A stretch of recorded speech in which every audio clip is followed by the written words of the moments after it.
মার্কিন প্রেসিডেন্ট হিসেবে নিজের দ্বিতীয় মেয়াদে ডোনাল্ড ট্রাম্প মাত্র ১০০ দিন পার করেছেন। এই অল্প সময়েই ওলটপালট করে দিয়েছেন নিজের দেশসহ পুরো বিশ্বকে।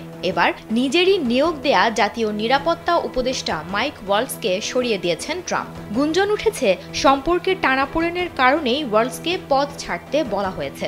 জানা গেছে ওয়ালস নিজের দোষেই ট্রাম্পের কাছে নিজের ভাবমূর্তি নষ্ট করেছেন। তিনি ভুলক্রমে একজন সাংবাদিককে নিজের একটি ব্যক্তিগত চ্যাটে যুক্ত করেন, যেখানে মার্কিন সামরিক অভিযানের তথ্য শেয়ার করা হচ্ছিল।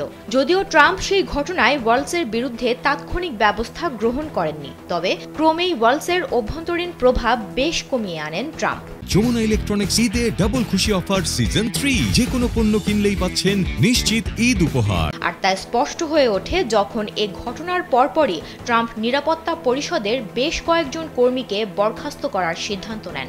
এসব তথ্য নিয়ে সংবাদ মাধ্যম CNN একটি প্রতিবেদন প্রকাশ করে।